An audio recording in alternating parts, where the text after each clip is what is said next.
ഇന്നത്തെ ലോകത്ത് ഏറ്റവും വലിയ ധനികൻ ആരാണെന്ന് ചോദിച്ചാൽ ഇലോൺ മസ്ക്, ജെഫ് ബെസോസ് അല്ലെങ്കിൽ ബെർണാഡ് അർണോൾട്ട് തുടങ്ങിയ പേരുകളാകും പെട്ടെന്ന് നമ്മുടെ മനസ്സിലേക്ക് വരിക. നൂറുകണക്കിന് ബില്യൺ ഡോളറിന്റെ ആസ്തിയുള്ള ഇവരുടെ സമ്പത്ത് കേൾക്കുമ്പോൾ തന്നെ നമ്മൾ അത്ഭുതപ്പെടാറുണ്ട്. എന്നാൽ മാനവ ചരിത്രത്തിൽ ജീവിച്ചിരുന്നിട്ടുള്ളതിൽ വെച്ച് ഏറ്റവും വലിയ കോടീശ്വരൻ ഇവരാരുമല്ല എന്നതാണ് സത്യം.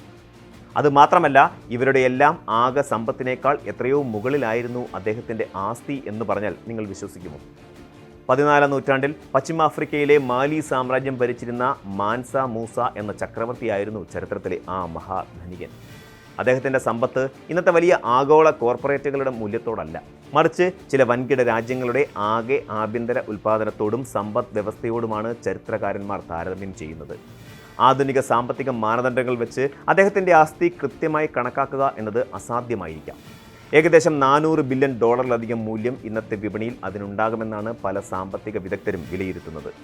വെറുമൊരു അക്കത്തിൽ ഒതുങ്ങുന്നതായിരുന്നില്ല അദ്ദേഹത്തിൻ്റെ പ്രതാപം, മറിച്ച് ആഗോള വിപണിയെയും ഭൂരാഷ്ട്രതന്ത്രത്തെയും സ്വന്തം ഇഷ്ടത്തിനനുസരിച്ച് ചലിപ്പിക്കാൻ ശേഷിയുള്ള ഒന്നായിരുന്നു അത്. മാൻസ മൂസയുടെ അമിതമായ സമ്പത്തിൻ്റെ രഹസ്യം മനസ്സിലാക്കണമെങ്കിൽ 14ാം നൂറ്റാണ്ടിലെ മാലി സാമ്രാജ്യത്തിൻ്റെ ഭൂമിശാസ്ത്രപരവും തന്ത്രപരവുമായ പ്രാധാന്യം നാം അറിയേണ്ടതുണ്ട്. ഇന്നത്തെ മൗറിട്ടാനിയ, സെനഗൽ, അതുപോലെ ഗാംബിയ, ഗിനിയ, ബുർക്കിന ഫാസോ, മാലി, നൈജർ, നൈജീരിയ, ചാഡ് എന്നീ രാജ്യങ്ങളുടെ വലിയൊരു ഭാഗം ഉൾക്കൊള്ളുന്നതായിരുന്നു അന്നത്തെ മാലി സാമ്രാജ്യം. ലോകത്ത് സ്വർണത്തിന് ഏറ്റവും കൂടുതൽ ആവശ്യക്കാരുണ്ടായിരുന്ന ഒരു കാലഘട്ടമായിരുന്നു അത്. യൂറോപ്പും മിഡിൽ ഈസ്റ്റും തങ്ങളുടെ നാണയങ്ങൾ നിർമ്മിക്കുന്നതിനായി ആഫ്രിക്കൻ സ്വർണത്തെയാണ് പ്രധാനമായും ആശ്രയിച്ചിരുന്നത്. അക്കാലത്ത് ലോകത്ത് വിനിമയം ചെയ്യപ്പെട്ടിരുന്ന സ്വർണത്തിൻ്റെ പകുതിയിലധികം ഉൽപ്പാദിപ്പിച്ചിരുന്നത് മാലിയിലെ ബംബുക്, ബുറേ തുടങ്ങിയ പ്രദേശങ്ങളിലെ ഖനികളിൽ നിന്നായിരുന്നു. സ്വർണ്ണ ഖനികളുടെ ഈ പൂർണ്ണ നിയന്ത്രണം മാൻസ മൂസയ്ക്ക് അനിയന്ത്രിതമായ അധികാരം നൽകി.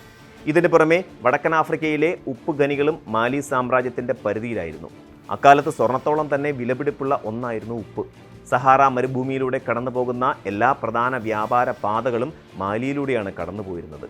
ഈ പാതകളിലൂടെയുള്ള ചരക്ക് നീക്കങ്ങൾക്ക് ചക്രവർത്തി വൻതോതിൽ നികുതി ചുമത്തിയിരുന്നു. അതുകൊണ്ട് തന്നെ ഇന്നത്തെ ബില്യന്മാരെ പോലെ കമ്പനികളുടെ ഓഹരി മൂല്യം കൂടുന്നതിനനുസരിച്ചല്ല അദ്ദേഹത്തിൻ്റെ സമ്പത്ത് വളർന്നത്, മറിച്ച് ഭൂമിയിലെ ഏറ്റവും മൂല്യമേറിയ പ്രകൃതി വിഭവങ്ങളുടെ നേരിട്ടുള്ള ഉടമസ്ഥതയിലൂടെയായിരുന്നു ഈ വളർച്ചയെല്ലാം. വർഷങ്ങളോളം ആഫ്രിക്കയുടെ ഉൾപ്രദേശങ്ങളിൽ മാത്രം ഒതുങ്ങി നിന്നിരുന്ന മാലി സാമ്രാജ്യത്തിൻ്റെ കണ്ണ് മഞ്ഞളിക്കുന്ന സമ്പത്ത് പുറം ലോകം ആദ്യമായി നേരിട്ടറിഞ്ഞത് AD 1324 മാൻസ മൂസ നടത്തിയ ചരിത്രപ്രസിദ്ധമായ മക്ക തീർത്ഥാടനത്തിലൂടെയായിരുന്നു. ഒരു പരമാധികാരി എന്ന നിലയിലും കടുത്ത ഇസ്ലാം മത വിശ്വാസി എന്ന നിലയിലും അദ്ദേഹം നടത്തിയ ഈ യാത്ര ലോക ചരിത്രത്തിൽ തന്നെ ഏറ്റവും വലിയ ജനമുന്നേറ്റങ്ങളിലൊന്നായിരുന്നു. സഹാറ മരുഭൂമിയിലൂടെ ആയിരക്കണക്കിന് മൈലുകൾ താണ്ടി നടത്തിയ ഈ യാത്രയിൽ അദ്ദേഹത്തോടൊപ്പം 60,000-ഓളം ആളുകളടങ്ങുന്ന ഒരു വൻ സംഘമുണ്ടായിരുന്നു.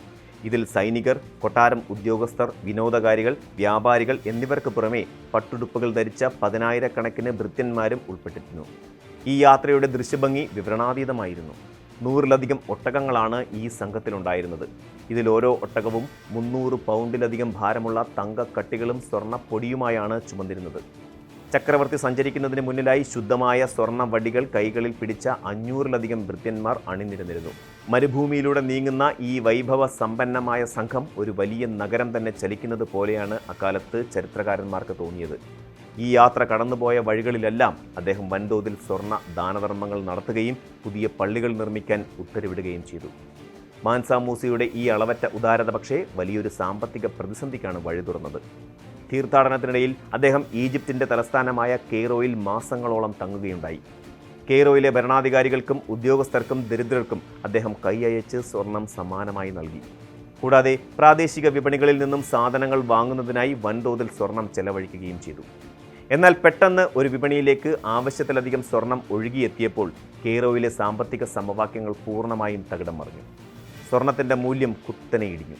ഇത് വലിയ തോതിലുള്ള നാണയപ്പെരുപ്പത്തിന് കാരണമായി. നിത്യോപയോഗ സാധനങ്ങളുടെ വില ആകാശത്തോളം ഉയർന്നു. മാൻസ മൂസ കെയ്റോ വിട്ടുപോയി 12 വർഷങ്ങൾക്ക് ശേഷവും ഈജിപ്ഷ്യൻ വിപണിക്ക് ഈ സാമ്പത്തിക തകർച്ചയിൽ നിന്നും പൂർണ്ണമായി കരകയറാൻ സാധിച്ചിരുന്നില്ല എന്ന് അക്കാലത്തെ പ്രമുഖ അറബ് ചരിത്രകാരന്മാർ രേഖപ്പെടുത്തിയിട്ടുണ്ട്. ഒരു വ്യക്തിയുടെ വ്യക്തിപരമായ ചെലവഴിക്കൽ കൊണ്ട് ഒരു രാജ്യത്തിൻ്റെ അല്ലെങ്കിൽ ഒരു വലിയ പ്രദേശത്തിൻ്റെ സാമ്പത്തിക വ്യവസ്ഥ 10 വർഷത്തിലധികം പ്രതിസന്ധിയിലായിരിക്കുക എന്നത് ഇന്നത്തെ കാലത്ത് ചിന്തിക്കാൻ പോലും കഴിയാത്ത ഒന്നാണ്. പിന്നീട് തന്റെ പ്രവൃത്തി വരുത്തിവെച്ച വിപത്ത് മനസ്സിലാക്കിയ മൂസ കെയ്റോയിലെ വ്യാപാരികളിൽ നിന്നും ഉയർന്ന പലിശയ്ക്ക് സ്വർണം തിരികെ വായ്പയെടുത്ത് വിപണിയിലെ സ്വർണത്തിന്റെ അളവ് കുറയ്ക്കാൻ ശ്രമിച്ചതായും ചരിത്രത്തിൽ സൂചനകളുണ്ട്. തന്റെ യാത്രയിലൂടെ മാലി സാമ്രാജ്യത്തെ ലോകഭൂപടത്തിൽ അടയാളപ്പെടുത്തിയ മാൻസ മൂസ വെറുമൊരു ആഡംബരപ്രിയനായ ഭരണാധികാരി മാത്രമായിരുന്നില്ല. തീർത്ഥാടനം കഴിഞ്ഞ് മടങ്ങിയെത്തിയപ്പോൾ അദ്ദേഹം കേവലം സ്വർണമല്ല, മറിച്ച് അറിവിനെയാണ് തന്റെ രാജ്യത്തേക്ക് കൊണ്ടുവന്നത്. കെയ്റോയിൽ നിന്നും ബാഗ്ദാദിൽ നിന്നും പ്രശസ്തമായ പണ്ഡിതന്മാരെയും കവികളെയും വാസ്തുശില്പികളെയും അദ്ദേഹം മാലിയിലേക്ക് ക്ഷണിച്ചു. അതിൽ പ്രമുഖനായിരുന്നു അന്തലൂസിയൻ വാസ്തുശില്പിയായ അബു ഇഷാഖ് അൽ സാഹ്ലി. അദ്ദേഹത്തിൻ്റെ മേൽനോട്ടത്തിലാണ് പശ്ചിമാഫ്രിക്കയിലെ പ്രശസ്തമായ ടിംബക്തു നഗരം ഒരു വലിയ സാംസ്കാരിക വിജ്ഞാന കേന്ദ്രമായി പുനർനിർമ്മിക്കപ്പെടുന്നത്. മണ്ണും മരവും ഉപയോഗിച്ച് നിർമ്മിച്ച അക്കാലത്തെ വാസ്തുവിദ്യ അത്ഭുതമായ ജിങ്കു റേബർ മസ്ജിദ് ഇന്നും ആഫ്രിക്കൻ വാസ്തുവിദ്യയുടെ പ്രതീകമായി നിലകൊള്ളുന്നു. ടിംബക്തുവിനെ അദ്ദേഹം ലോകത്തിലെ തന്നെ ഏറ്റവും വലിയ സർവകലാശാല നഗരങ്ങളിലൊന്നാക്കി മാറ്റി.